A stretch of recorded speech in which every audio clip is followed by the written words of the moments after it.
Olá, eu sou a aluna Tatiane Ório, sou aluna de licenciatura em Ciências Biológicas da UFRJ, faço licenciatura pelo CEDERJ, e meu trabalho é Fake Mon e suas possibilidades, Fake Mons como uma estratégia de divulgação científica.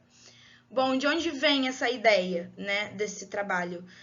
Primeiramente, Fake Mon é um termo muito usado entre fãs de Pokémon, e eu, como uma boa fã de Pokémon, eu acho a ideia genial, sempre assisti o anime desde pequena. E Fake Mon é uma moda entre os fãs de Pokémon porque consiste em criar Pokémons que não são oficiais através de ilustrações amadoras, profissionais, inspiradas em outros animais, com a fusão de dois Pokémons diferentes. E por que usar como uma estratégia de divulgação científica? Né? Tem estudos que já comprovam que Pokémons eles são baseados em espécies de animais reais, ou fósseis, ou aves. E inspirada num trabalho publicado na revista Bruxa, feito com crianças, né, de escolas do município. O trabalho é intitulado Zoologia Cultural nas escolas. E ao final desse trabalho, né,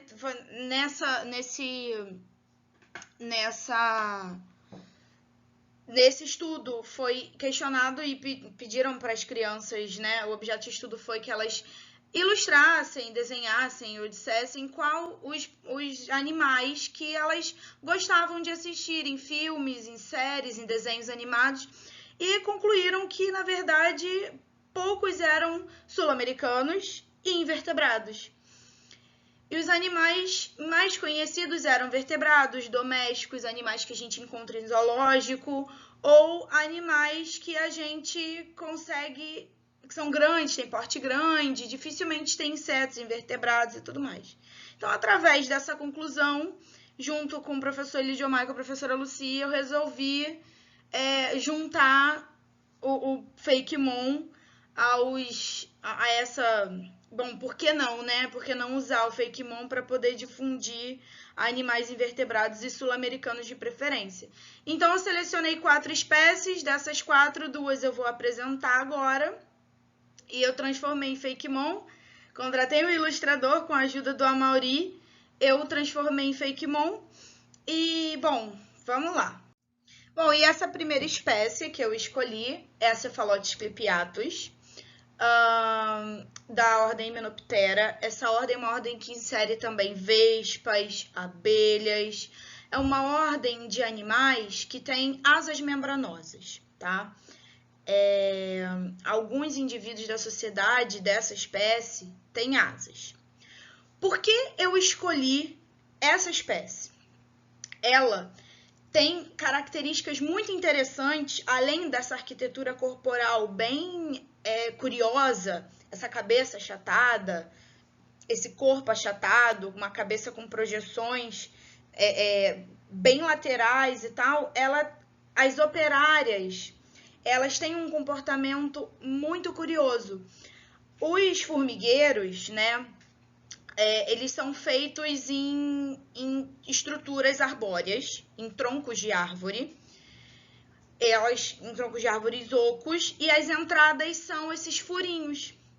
E nessa imagem aí, que a gente consegue enxergar, onde tem 2 operárias juntas, são elas tampando a entrada com a cabeça e com o corpo. Então, as operárias, para protegerem o formigueiro, elas fazem isso, elas tampam com a cabeça e com o corpo, para não entrar nenhum intruso, para não chegar, né, por exemplo, um tamanduá, não colocar a língua no formigueiro e se alimentar.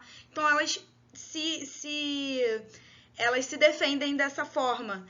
Outra característica comportamental dessa espécie é que elas conseguem planar, quase voar. As que não têm asa, elas conseguem planar e se direcionar ou para cair em árvore ou para cair em outros lugares, para fugir de predadores ou para explorar uma outra localidade.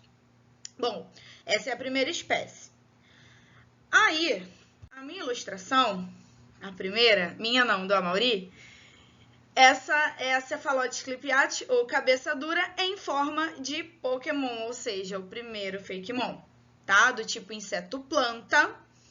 E aí, o ataque que eu escolhi, como tem o Iron Head, ou cabeça de metal, a gente conversando aqui e tal, resolvemos colocar o cabeça de madeira. É tipo uma investida, tá? Eu já vou botar a imagem de ataque, mas ela tem essa carapaça de... É como se o Fakemon tivesse a carapaça de madeira mesmo. Ela tem uma carapaça de madeira bem resistente. E aí, quando ela se sente ameaçada ou em momentos de luta, né, na batalha, esse Pokémon, ele consegue dar uma investida, como se ela desse uma cabeçada no oponente, projetando o oponente para longe. Bom, esse é o primeiro Fakemon. A segunda espécie que eu escolhi é a famosa mosquinha do banheiro, ou só mosquinha, ou como eu já ouvi, mosquinha coração. Já ouvi isso de um aluno uma vez, mosquinha coração.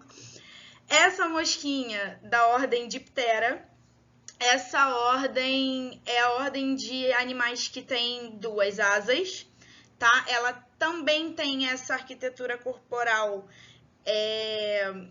com bastante cerdas ou peludinhas, como a gente costuma dizer. As asas têm uma metragem maior do que o corpo. A antena costuma ser do mesmo tamanho ou um pouco maior do que as asas, sem mudança de tamanho e circunferência, né, na porção final. É interessante eu frisar, né, que além desses corpos peludos, ela lembra, como a gente consegue ver, ela lembra bem uma mariposa. A gente percebe, como a gente encontra ela muito no banheiro, a gente consegue perceber que essa espécie, ela vive em locais úmidos, como próxima de esgoto, corpos d'água, alguns rios, né? Porque o que acontece? A fase larval dessa espécie, ela se alimenta de matéria orgânica em decomposição. Ela se alimenta de biofilme, ou seja, é aquela capa de bactéria que fica no ralo, no cano. Então, por isso que a gente encontra muito esse inseto em lugares úmidos, em localidades muito úmidas. O que, de certa forma, não seria legal a gente acabar com ela no banheiro, porque a fase larval dela, a larva da clogmia albipunctata, ela meio que purifica ali o esgoto, aquele ambiente, porque ela se alimenta daquilo, da matéria orgânica em decomposição. Bom, a fase larval dela dura em torno de 9 a 15 dias, mas a fase de pupa é mais curtinha. A fase de pupa fica ali em torno de 20 horas, 30 horas, até chegar nessa fase adulta aí da imagem, que é mais ou menos 15 dias. Bom, meu tempo tá curto, vou dar uma aceleradinha. Meu Pokémonzinho, tipo inseto fada, tá? Ficou bem simpático. O ataque dela é força primal, que é um ataque que consiste em projetar larvas pegajosas e grandes contra o adversário. Esse é o ataque da minha Clogmia albipunctata em modo Pokémon. Foi um dos mais simpáticos assim que eu achei. Eu tenho outros ainda, mas ficam para o meu projeto final. Bom, espero que todos tenham gostado. Espero que no próximo colóquio a gente se veja novamente. E queria deixar aqui meu agradecimento aos professores, a professora Lucy e o professor Lidiomar, pela iniciativa, pela paciência comigo. Muito obrigada. E agradecer ao ilustrador, ao Mauri, que fez esse trabalho lindo demais. Gente, então é isso. Vou nessa. Muito obrigada e um abraço.